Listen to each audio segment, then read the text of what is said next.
Well, good morning, everyone. Welcome to Image Church this morning. As you can see, we're online this morning. Usually we would meet at the Rec Center here in Cornelius, but we are online. So we are so glad you have joined us. You know, I just want to encourage you to take this morning and just really worship the Lord. Pretend you're in church right now and just quiet your soul, quiet your heart, quiet your mind, and just worship the Lord this morning. We are so glad you're here.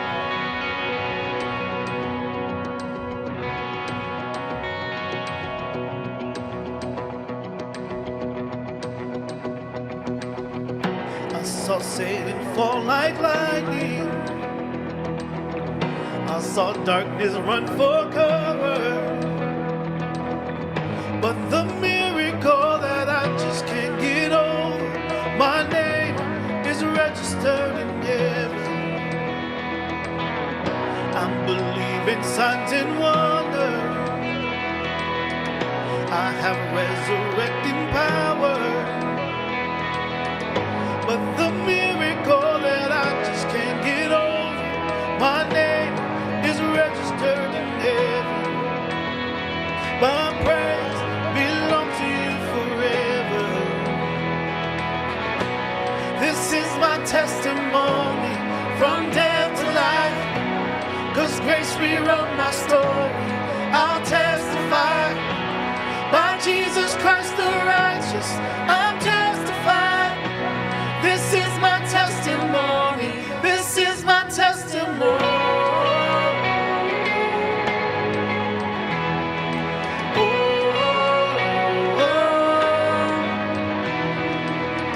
Come together, sons and daughters, bought with blood and washed in water. Sing the praises of the Spirit, Son and Father. Our God will finish what he started. Our God will finish what he started. This is my testimony from death to life. 'Cause grace rewrote my story. I'll testify by Jesus Christ the righteous. I'm justified. This is my testimony. This is my testimony.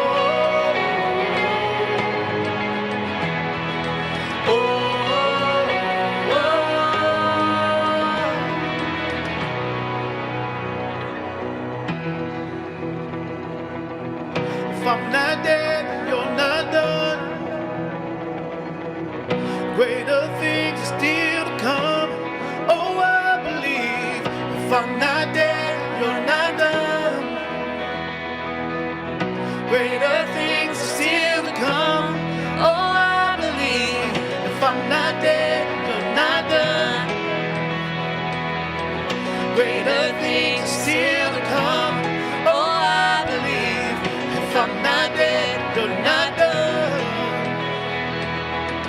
Greater things are still to come. Oh, I believe.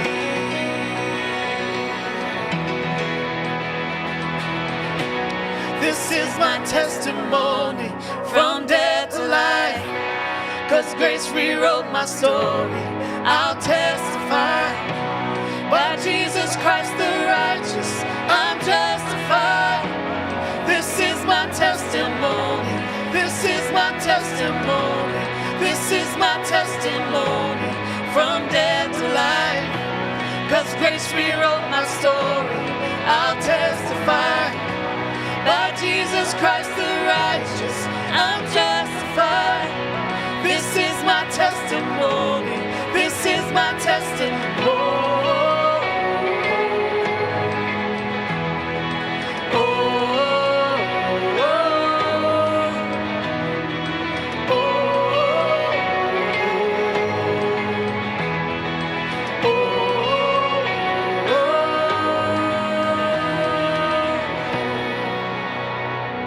Good morning. morning. Welcome to Image Church on this online service. We hope you had a very Merry Christmas and hopefully a New Year. Happy New Year. I know the Conways did, and we're so glad you have joined us here online. Obviously, we are normally in person, but today we're online, so thank you for being here. If you are new here online, we hope that you would fill out this connection card, although it's not an actual card this morning. You just click a link below, and so that we can connect with you, so that we can tell you what's going on here in the new year. So we have a lot going on, whether it's joining a group, doing a women's Bible study, just meeting new people, join the worship team. There's so much you can do here at Image Church. And we say here at Image Church, we exist to help you discover why you were created. And you were created to love God, love others, and celebrate the gospel. So that's what we're all about. That is the heart of who we are here at Image Church, is to make disciples who make disciples. So we hope that you will join us in the new year as we kick it off strong and glorify the Lord in what we do. Thank you for being here, and Happy New Year. I love you, Lord. Oh, your mercy never fails me. All my days I've been held in your hands. From the moment that I wake up until I lay my head, I will sing of the goodness of God. All my life you have been faithful. All my life you have been so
is where I lay it down. Every burden, every crown. This is my surrender. This is my surrender. Here is where I lay it down. Every burden, every crown. This is my surrender. And I will make room for you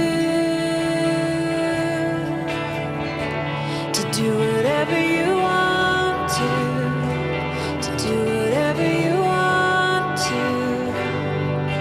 I will make room for you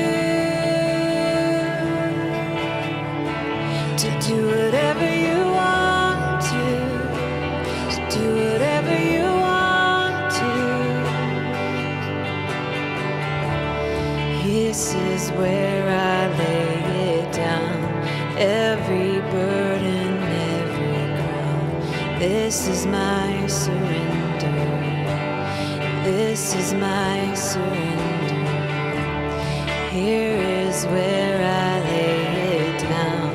Every lie and every doubt. This is my surrender. And I will make room for you to do whatever you want to do whatever you want to. And I will make room for you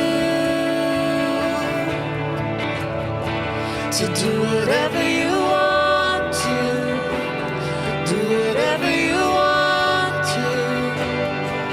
And I will make room for you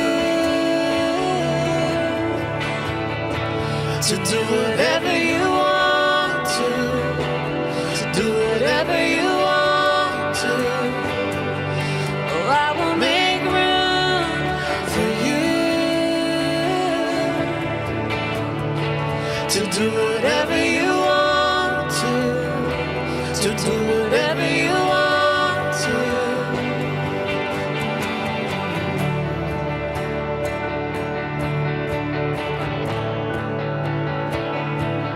Whatever you want to.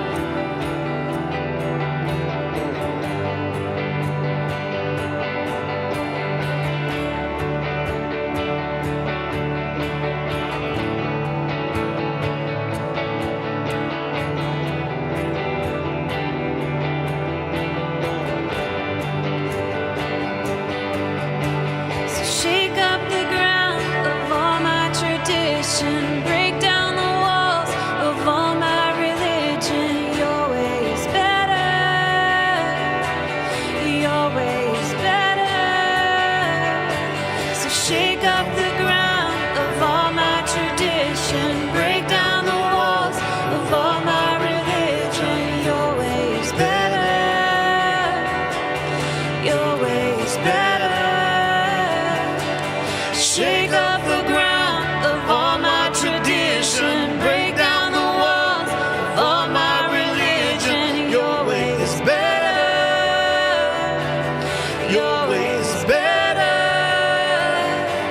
Shake up the ground of all my tradition, break down the walls of all my religion. Your way is better.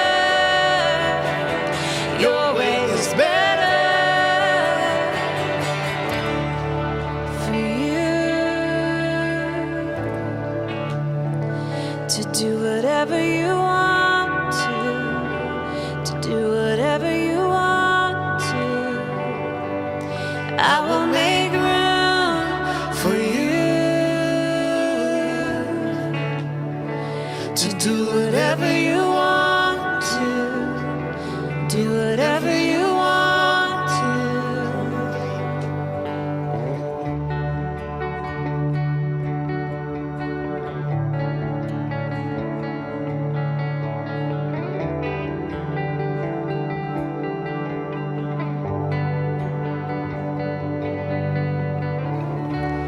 Here is where I lay it down. You are all I'm chasing. This is my surrender. Here is where I lay it down. You are all I'm chasing now. This is my surrender.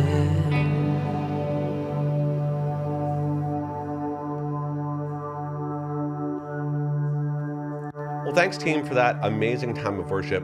And we hope that you're enjoying this online service so far. And we look forward to being with you again next week in person at the Rec Center. But for now, we're just going to go through and look at some reflections of where we started and where we are headed. And with that, we're starting a new sermon series next week, but we'll talk about that in a little bit. We'll talk about the sermon series that we're starting next week. But Bobby, today marks 5 years and 1 week exactly from our first meeting in my backyard, and we're going to see some video of that in just a second. So as we kind of look back and we reflect on kind of where we're at today, and as we look forward, I'm excited for people to kind of just join us on that journey and get a little bit of an idea of where we've been and where we're going. So before we kick off, I want to start with a video clip from that initial meeting that the Holy Spirit was kind of leading you to start this church. So we'll go ahead and watch that clip, and then I want to get your reactions to that clip. So here we go. What I realized is I started thinking like this. There's coming a moment where people are going to go back to church. And the people are going to be asking the question, what in the world just happened this past year? And I found myself asking, are there pastors really ready to talk on a philosophical worldview way of the currents that are shaping cultural thought? Like, will people be able to come in, and are we really ready to explain this is what's happening in our culture? And this is why we have to think about what's happening if we're going to see truth, preserved in the culture moving forward. And I started thinking about maybe God had created me for such a time as this. I started thinking about my life, and I started thinking about, like, my goodness, I know what it's like to struggle with doubts. I wrote a book on it, and I thought that I was going to be an apostate at one state of my life. I was so wrecked by doubts. But then God brought me through that, and I know what it's like to struggle with addiction, and I know what it's like to struggle with mental health, and I know what it's like to struggle with disillusionment by the local church. I know what it's like to struggle with a marriage at times. And I know what it's like to struggle trying to raise kids and feeling hopeless in that. And I know what it's like to struggle feeling like my prayers aren't getting through to God. And I know what it's like to feel like, where's the next paycheck going to come from? I know what it's like to feel like I'm all alone in this crowded world, experiencing crowded loneliness. And I just started feeling like, yeah, I kind of like the sheltered life out in California. I'm an introvert. And those of you that know me know people get confused by that because I'm personable, but I'm a personable introvert. And so I was like, man, I could sit out here and do the radio and do 1 minute apologist and isolate from people. Because if I'm being honest and being vulnerable with you, I get scared of people because people can hurt people, right? And I can hurt people. I'm not dismissing myself. I'm fallen and as well. And so sometimes the thought of being in a church can scare the life out of me. But at the same token, I started thinking, God, I believe that you've wired me with entrepreneurial giftings and catalytic gift set and vision and an ability to teach and think about where things are at. And then I started thinking, well, now am I out of my mind? And we've asked ourselves that even since we got back here. Like, did we hear God right? Like I'm old now. Like I started my first church when I was 31. Now I feel like an old man doing this thing. At this stage of life, I feel like instead of over-promising about vision and setting you up for disillusionment with me and setting me up for disillusionment with God, I would rather say, I'm looking for a group of people who want to join us in trying to figure out the best way to reach people for Christ. I'm interested in partnering with a group of people that are willing to recognize that life is messy and we need to give grace to each other. I'm interested in people who've been disillusioned by church and are willing to think about what it could look like moving forward. I'm interested in people who want to truly get out of their comfort zone and have a diversified experience of church. What a great clip, Bobby. So what's your reaction to watching that 5 years and a week later? Well, on one level, praise the Lord, it happened, right? Right. And so that's always a fun thing to see a vision Absolutely. become reality, and certainly wouldn't have been able to do this without you. And so Heather and I are so thankful for just your servant heart and all this as well, Tim. It's been a blast. Yeah, it has. I mean, we've had, a tough bump along the way, but it turned out to be some good pruning for us. I think when I look back, my burden's still the same, that Yeah. we live in a culture that's chaotic. We were coming out of COVID right there. We were still in it, actually. And I just feel like those same issues, the church has got to equip people to understand the gospel and how it relates to the culture. And we need to help our congregation understand the intellectual obstacles that are up against them, the things that prevent deep sanctification, that prevent our witness from taking place. So it's exciting to see something like that. My theological positions, I still stand just as strongly today on the vision that we came to implement. I think the thing about it is sometimes you strategically shift some things. So, for example, take mental health. I look at that as such an important factor in the church today, but I also feel like that the mental health, culture, if it's not careful, it can create people that are just really weak too. So you don't want to be sitting around doing mental navel gazing all the time.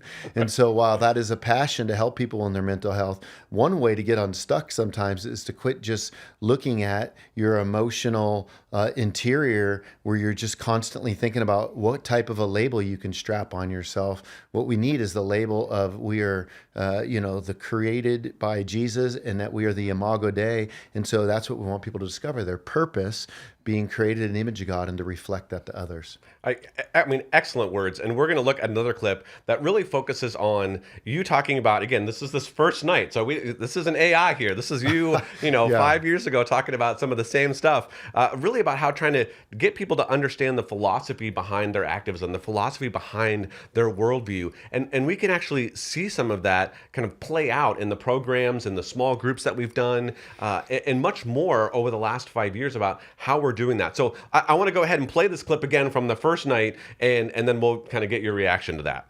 We've got an emerging youth of Marxism who have been shaped by the philosophy of Marx, and they don't even realize it, and it shows up in their activism, but they don't realize what's driving their activism is philosophy that started in the French universities in the 60s, known as postmodern philosophy, showing up with the face of activism.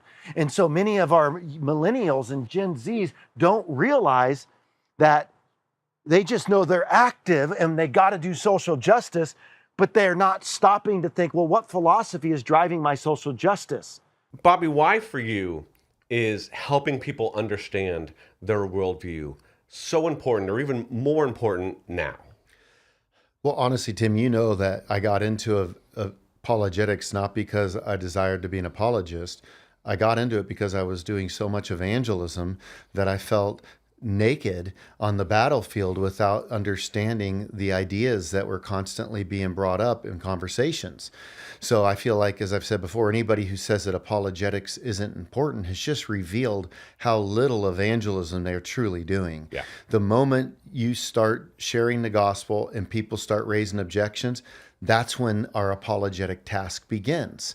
And so if we don't know how to answer questions, and we don't understand the presuppositions that people have, and we don't understand how to ask good questions to figure out the type of worldview that another person has, how are we going to help them to understand the strength of the gospel, the weakness of the worldview that they're currently, holding to, so that we can help them to move toward Christianity? So that is what is such a passion of mine. I mean, yesterday, Dawson and I were talking, and he shared how he did a post, And when he did a post, he literally said a statement and then stopped for a moment and then said, no.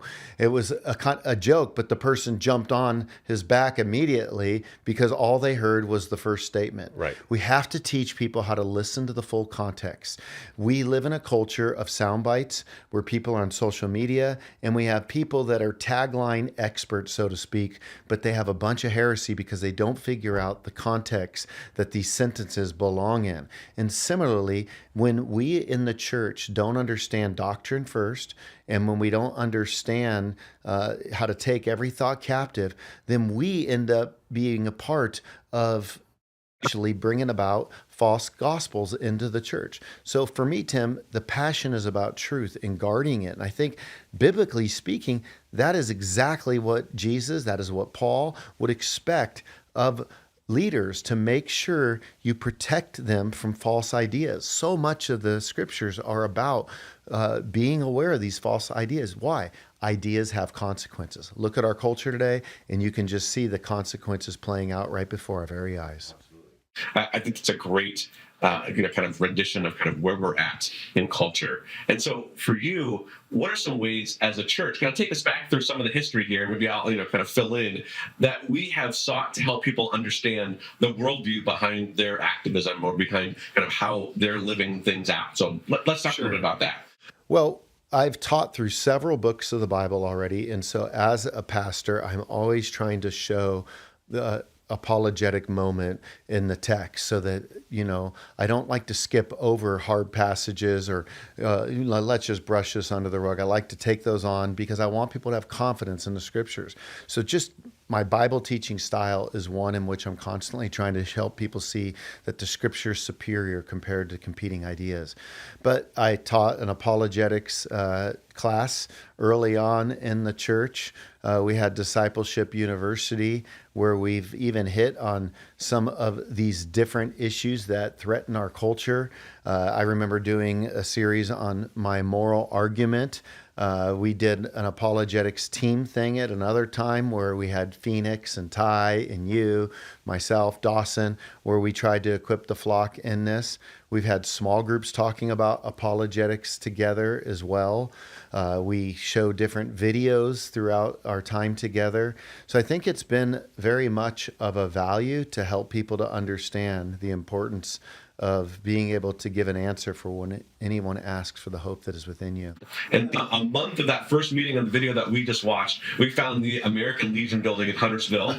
And I want to play just a little short clip of kind of the first day that you and I kind of walked in with some of the team and we were checking out that space just to get a look. This was actually a longer video and I cut it down pretty short. Let's just go ahead and have a look back here. This out. Image Church, what's up? Bobby here. Stoked to introduce you to our pre-launch facilities. Here is a beautiful room that seats a couple hundred people. We've got round tables, we've got chairs. I mean, is the Lord awesome or what? I think this is the point where God, you're so rad, right? I mean, this is the best. Now this is a kitchen area, but we can clean this area up and make it a kid's spot. But here's the deal. God is so good, and we're very thankful for being able to have this opportunity to be able to use this space for something meaningful. And so we hope that you'll come and check it out. We're excited about this facility and getting together to worship on January 24th. So again, there'll be more details about that and how to, register to come because we want to make sure that we're, doing COVID stuff correctly and all that jazz. So, stay tuned. Peace.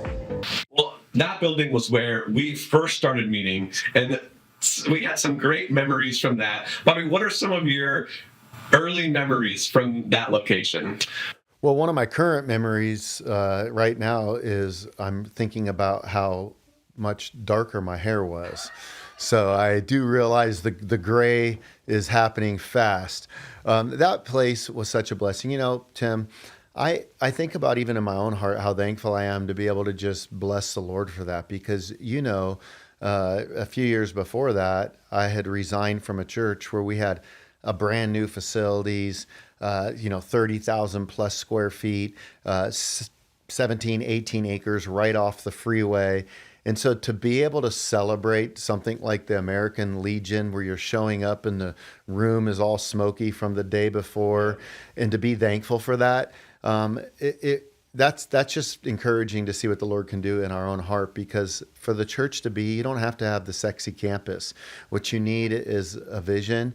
You need people that are wanting to lead it with character. You need others that engage the vision and realize that they're a part of it, and that we're a family, and that we're all chasing Jesus, and we're realizing that He's the purpose that we want to live out. And that's what's meaningful. And when you get different facilities that come along, you can be thankful for that. And yeah, I would love to have our own permanent space. That would be wonderful. I've told you before, I've been a Christian now since I was 19. I'm 52, so 33 years. I think of 33 years of being a Christian, I've been in a building for 4 years.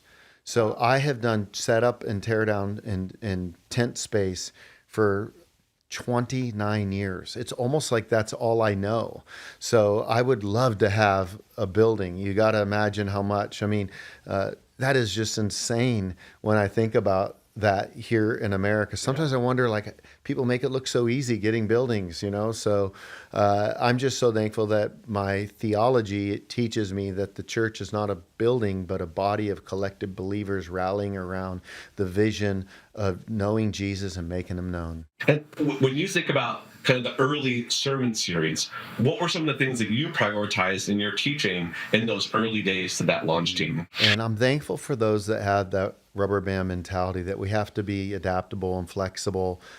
A lot of times people's insides can be calmed down so much if they realize where their church is in the journey. So if somebody comes from a church that had all the bells and whistles, it had all the structures, it had all the policies, well, that's great, but you got to understand that church didn't get like that overnight. Right. And so I like to think of a church like I would like a child going through gestational processes, right? Like the vision of the church is conceived, like the baby's conceived, but then it's got to go through gestation. You've got to get people, you got to get facilities, you got to get cash, you got to have vision, you got to do some training, you got to get some limited policies in place around children. You got to get the infrastructure in place, and then you get birth. And then once you get birth, you're an infant, and that church requires a lot of focus around the simplicity of the gospel. You can't get off point. Like a baby needs milk. You can't introduce a lot of things at that time. But then you go from infancy into toddlerhood, and then you go into, just childhood and adolescence, and then you launch and you go out. And I think that whole process goes on in the church. And I think in a lot of ways we're still in that early childhood development. So we're not going to have all the things mom and dad would have. So you think about a new married couple and they want to have everything mom and dad did. Well, the only way to do that is you can go swipe a credit card, right, and then you're going to get in a lot of bad debt. So you have to take your time.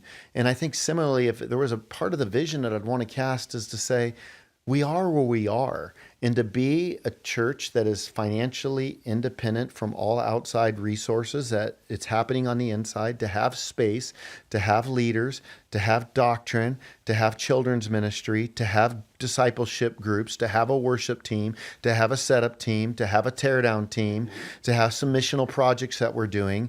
This is huge, to have a vision. So all of that, I would say, is to be celebrated. And we have more that we want to move in towards, but we have to be able to take one step at a time. And I would tell people that rubber band philosophy can really help them then to not get stressed out. Because what happens is when you get inflexible, you start having expectations that are unrealistic. And I've watched, even as we've been here, people will leave over the pettiest things. And then they'll come up with, oh, I've struggled with A or B or C. Okay, well, guess what? You're going to struggle with D, E, and F in the next church, right, because there's not going to be any church that's going to run that whole alphabet perfectly. We're all on a journey. And as we move on in the history of Image, if you will, for the next 8 months after that, for about 8 months, we moved into the Mosaic building, and we went to an afternoon, time slot in there. And Mosaic was generous enough to let us rent out their facility in the evenings. And that was, fantastic from a standpoint of continuing to build community. We had a little bit more bells and whistles at the time, but we also sacrificed kind of that morning time slot. And that really, some people had some things going on Sunday afternoon that just were immovable in their schedule, and that made it difficult. And then football season hit, and we all know here in the Lake Norman area in Charlotte, football is, kind of one of those things that people prioritize in their life. We'll catch up with you, Jesus, after the Right, season. exactly. So as we continue to grow in our community, and we're kind of going through, the book of Revelation at that time, we had a great time at the Mosaic facility. But what are some of your memories at the Mosaic facility? Well, I'm so thankful for Naeem and Mike and just the whole team there. They were very generous with letting us use the space. In hindsight, I look back, I don't know that I would have shifted from the American Legion. Yeah. We left because we were wanting more space for the kids, which was good. But I do think that the time really caused a little bit of a blow for us. And that was challenging. As you know, part of our journey's been, we thought we were going to get the Rooms to Go building. That fell through. We thought we were going to be at Ambassador. That fell through. We've had so many different things fall through. And I think just sitting tight, waiting on the Lord is a lesson there. When I think back to being at Mosaic, it felt dark at night. It felt a little scary in the vision. It felt a little bit vulnerable because you have, nights where a lot of people weren't there. And that's always a challenge. I remember even when I pastored the last church for 14 years at Life, you felt that for about 5 years, I would say, about how old we were. It felt vulnerable because the Sundays were different. And then there just came a point when I was at Life, we were probably about the size that we are now, maybe 50, 60 people bigger. But then we really started to grow. Like I remember one season we were, we doubled the size of the church like in 2 years. And so it might have went from like 500 to 1,000. So you just keep things growing, and you really want people to realize that whatever season you're in, churches have seasons, like marriage has seasons, families have seasons, and jobs have seasons, and nations have seasons. And when you read history, there's seasons, and there's winter, which is tough, and you're bunkering down, and you're getting under the hood, and you're fine-tuning things, and you're realizing maybe where the visions got off track, and then you do a reset, and spring happens, and you start to experience growth, and you start getting things ready, and then summer comes, and so I think we're in a season of spring right now. I think we've come out of a winter season, but I think we've been through all those seasons, and I like spring. I think spring's a time of inviting people to church and getting missional in your life and watching God grow our lives and our marriages and our kids and our friendships and all the good stuff like that. So those are some of the, again, really good memories. We got to, meet people like, Stephen and Emmeline Belair were able to lead worship for us at that point. Mm-hmm. And that, connected them with our community. And then when we moved into the Rec Center where we are now, they kind of came over with us and have been there ever since, and key members of our team. So absolutely.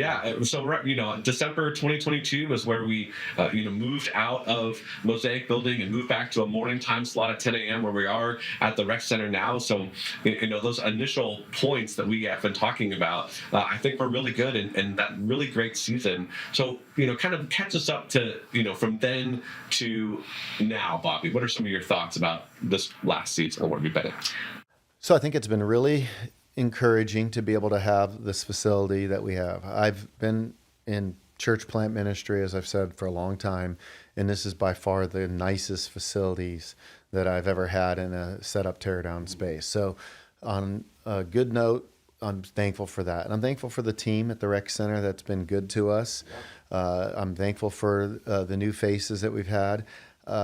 I've been sad to see, some people leave. Like I think of the Galeys. They were such a part of this church, and we wouldn't be where we are without them. And we miss Jordan and Hannah very much, and may the Lord move them back here, and may they hear a sound. But they were so great. It was special taking over Paxton and Frank and adding them to the pastoral team.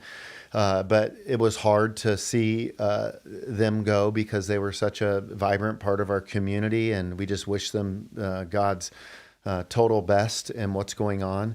I think that all in all, we struggled a little bit as we were trying to think through some of the vision stuff that we originally had as it related to our distinctives. And we had a good insight that came out where I feel like some of the pruning that we went through, maybe it could have been spared by focusing first and foremost on discipleship. And then we have these distinctives that we want to build into it. But we were really working hard to clarify that. And then what ended up happening is some people we're not doing enough apologetics. We're not doing enough race stuff. We're not doing enough mental health, or we're doing too much mental health, or we're doing too much race, or we're doing too much. And so then you had people that had their pet distinctive, so to speak. And as a visionary, I'm thinking about the whole and passionate about all the pieces and how it all fits. And I think this recent shift of really focusing on discipleship and then having these, what we're calling crucial conversations now in our group community, is a wonderful way of going about it, but keeping us really focused on, loving God, loving people, speaking out the gospel, that kind of a thing. So yeah, I'm thankful that political season was certainly hard for us, but it showed me that we really have to be totally clear about what we believe. And I think I have always, we looking back even to these videos from 5 years ago, talking about Marxism, talking about these things. I mean, I've always been saying that, but you got to be very, very clear, because if you end up with some mixed philosophies in the church, you can have beautiful people together, but having a hard time moving the church ahead. And that can be a challenge. And I think right now we've got things nicely aligned, and we're looking forward to seeing what God will do in 2026. Absolutely. I mean, I think some of the impactful times at the Rec Center have been going through the First Corinthians series, where the "we are" statements kind of came out, and that solidified us as a community. Again, moving into this mode of discipleship. But I think if I'm reflecting and being vulnerable, 2025 was quite a hard year, just in general. Personally, it was filled with grief. I lost my mom at the beginning of the year, and again, several other hardships that you kind of just mentioned in the community. But I think where I'm at now is that my joy in the image in this community has never wavered. And as a church, we had hoped to move to a new location, and that, again, you kind of mentioned that some of those didn't work out, but got into the plans, and the Reeds and the Strongs were called away, but we started small groups, and I think that's been huge. We've loved interacting with our small group, and we've seen new faces join our Image Church community. We've had some great conversations at our small group that just really reflect some of those values that you talked about, those crucial conversations, and I think it's been amazing. So, Bobby, what are your reflections on the last year, both personally and at Image, and then we'll kind of look to the future? I think what I feel encouraged by, Tim, is when you do go through trials, and we all do, and we all go through a lot of them, it's a test. And we were tested a lot last year. When I think about where we are right now, I feel better about Image Church than I ever have. And I don't feel like I'm just saying, I genuinely do feel better about it. I think that there's things that I've learned along the way, that you've learned along the way, that we as a leadership team have learned along the way. And, we make mistakes and we sin, and we need the Lord's grace. But I do think that we have a team that wants to honor the Lord, and I'm thankful for that. I think the other thing is I think it takes time to understand history. You're in the midst of a story, and you're confused by some of the things that you're going through. And you have to sit in that, and you have to not see everybody else as the problem. You have to even look at yourself. And then just trust the Lord, remember our identity. And when you come through something like that, what I see is that God's hand is with us. And I see it in the scriptures over and over again. Like, you're just in these situations where the Lord brings you to a wall, and you feel like, God, what's going on here? Is the vision dying, or am I losing my way?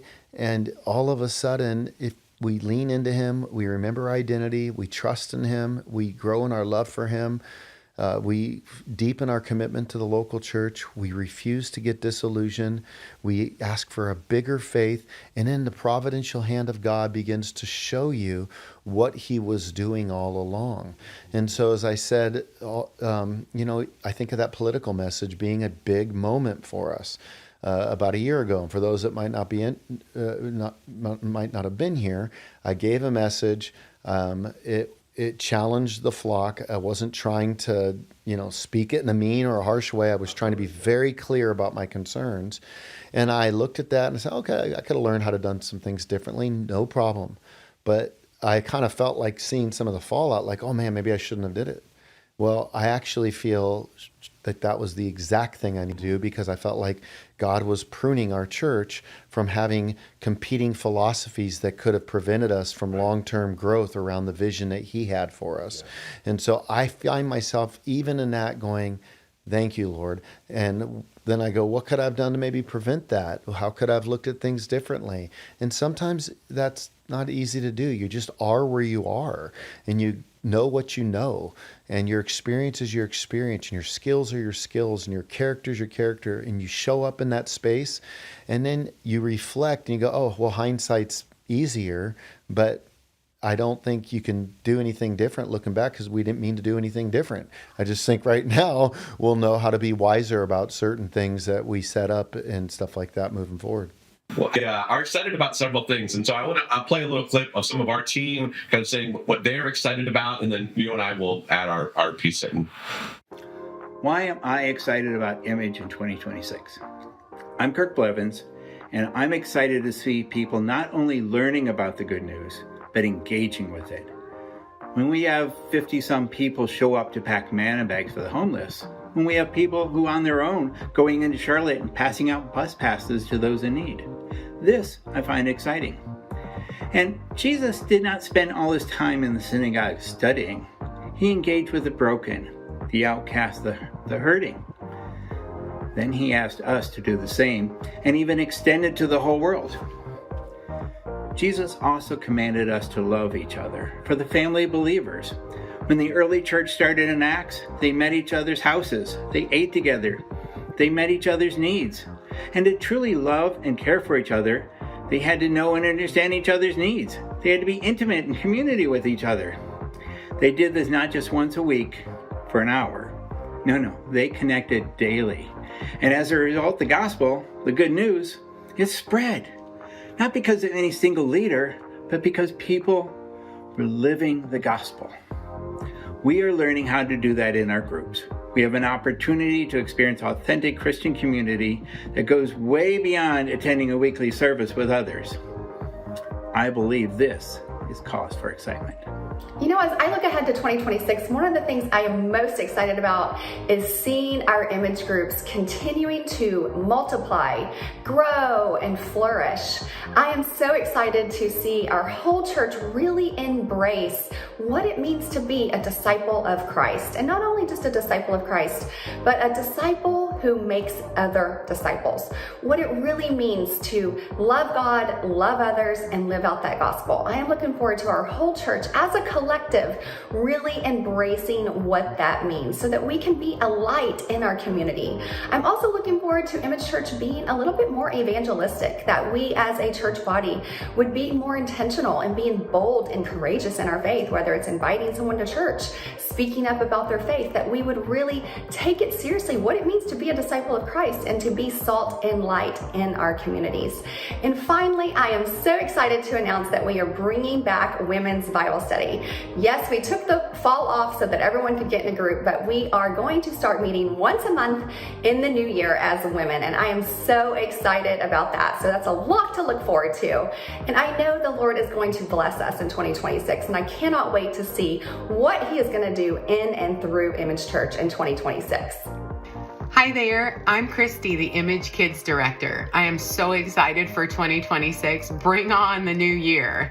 I'm most excited for the new volunteers that stepped up and now they're onboarding and training. So exciting. And also very excited to be part of planning a volunteer recognition event in the spring. One thing we're excited about at Image in 2026 is leading a mission trip to Kenya. Come learn more about it after church, January 18th. We'll see you next year. Hi, I'm Aaron. I'm the Image Church Tech Director, and what excites me in 2026 is I get to grow with the Image Church Tech team and the setup team. We've recently started streaming the sermons, and I'm excited to see where that takes us in 2026. Good morning, Image family. What excites me about 2026 is at Image. I am excited about small groups. I'm excited about what God is going to do in the ministry and through the ministry. We had a tough patch in 2025, but to me that only means that 2026 is going to be greater. The latter shall be greater than the former. And so just different relationships that's going to be formed, just different friendships. I'm super excited about that. I'm excited about the music team and that growing. And let's just see what God is doing and where He's going to take us in 2026. I'm along for the ride. See you guys soon. What I'm most excited for in 2026 is the relaunch of Discipleship University. It's official. We're going to be meeting every week starting the first week of January, right after service, 11:45 a.m. in the classrooms outside the main service area. We're going to be hitting on topics that we don't always get to spend a whole lot of time on in the Sunday sermons. Things like apologetics, mental health, answering racism, theology, church history, even practical things like marriage and parenting. And we're going to get to see how tracing back all of these topics into a biblical worldview and to understand how God has designed us and the wisdom that He's given us in Scripture can shape everything that we do. It's immensely practical, and it can help us to flourish in every area of our life. If you're not excited about this, if you think this might just be an extra hour of teaching after service that might not be worth your time, I'd encourage you to check us out. I think it's going to be incredibly transformative. The first 6 weeks are going to be led by Matt Graham, and we're going to be talking about Bible study methods. How do you make the most out of the time you spend with your Bible? I think there's so much fruit to pick out here that you can't miss it. Can't wait to see you there. When David told me that we were doing Discipleship U again and that we would be doing it every single Sunday, I was really excited. I'm so glad to see this happening because I think there's a time that we need to get together as a church and have these kinds of discussions. And I'm so glad that Discipleship U has done that in the past. But I'm really excited all the more that it's happening every single week because I think, at least I know I do, I need the time to be able to think through these things with people in community rather than just doing it myself. So I hope that you can join us. I'm really looking forward to it. God bless. See you there. Heard some of the team say what they're excited about. What are you excited about? I'm excited about going deeper into our discipleship groups. I think we've started something really exciting there. I personally am enjoying my group and the people in the group, and I'm so thankful that we have small space to be together. I am excited about figuring out a way for us to be more invitational as a church, engagement oriented as a church so that we can see more people experience the vision that we have. I'm excited about, seeing the Lord raise up more leaders within our church, small groups, expanding our pastoral team. I'm excited about doing life as a church together. I'm excited about the opportunity to be able to prayerfully think about facilities. Really hope the Lord will provide that, and being intentional. I think that we're also in a season where we'll be reflecting, policies is the last thing that we try to get in place, but we're at that stage where you're maturing and you're needing more buttons in place. And I just really want to be very clean financially, very authentic and transparent about what we're doing. I want us to save well. I want us to figure out good mission projects to give to. And I even, want to think about how we can multiply what we're doing through a church plant. So some of the conversations if we were having this next year, what would a good 2026 have looked like? Well, maybe we got in some more permanent space. Maybe we're growing our savings up with, investing some of that well, that we've got some good mission partnerships, that we've maybe identified a potential church planter and plant space, that we've doubled the size of our groups, that we've seen conversions and baptisms, and that we see life change happening. And all of that creates a buzz in the community that there's good things happening at Image Church. Amen. I think some of the things I'm looking forward to are, like you said, some new faces. A missions trip to Kenya, so I'm looking forward to that. I think that's great. Will be great for our church, growing deeper in relationships, through small groups. I think that's awesome. I think the relationships with Jesus will grow through those small groups. I'm looking forward to starting that discipleship U that Matt and David were talking about. And I'm also excited for the sermon series. Why don't you talk a little bit about our next sermon series that we're jumping into? You had mentioned the leadership in there. So Yes. talk to us a little bit about that. Cast that vision for us. I'm really excited about this. I've taught through most of the New Testament books. I've taught through a lot of Old Testament space, but it's a lot more territory.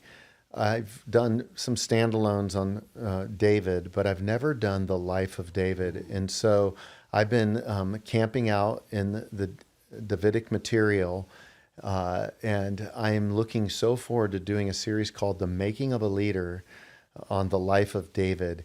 And we're going to get in and see different aspects of his life. So we won't go through all of the data, but we will hit on the major themes from the shepherd boy to his anointing, to the Davidic covenant promise, to his rising up as a leader, to the leader on the run, and to the leader fighting Goliath with courage, to the leader's moral failure, to the leader's confrontation with Nathan, to the leader's census, to the worshiping leader, the man after God's own heart, as the psalmist. So I think we're going to see the man after God's own heart, and we're going to find a lot of themes. And I think that the leadership idea can be helpful in raising up leaders in our own church, the kind of leaders, biblically speaking, that we should be, whether we're on the top or on the bottom after a failure. And we're also going to learn principles that can help us as moms and dads, as friends, as examples in school. So lots of applications to come. And I'm really excited about this biographical series. I love teaching biography. And so I really think people can come with their pencil sharpened and their journals, and they're going to learn a lot about this life called David, and they're going to get a lot of practical nuggets. And it's a great series to bring people. Think about business people or people working in workspace. There will be all kinds of leadership principles, but the leadership principles we're going to see aren't going to be like the leadership principles that you're just going to get in the Barnes & Noble's best-selling business section. Right. Some of the principles of leadership that God calls are antithetical to what the world might say to do. So I would encourage people to bring people out for this leadership series. Absolutely. And multi-generational, old people, young people, everyone can benefit from, taking a good hard look at their leadership and how they're leading in their life, whether it's leading themselves well or leading their family or leading in the workplace. People are always trying to see, well, how can I be a better leader? How can I get that next, promotion or whatever?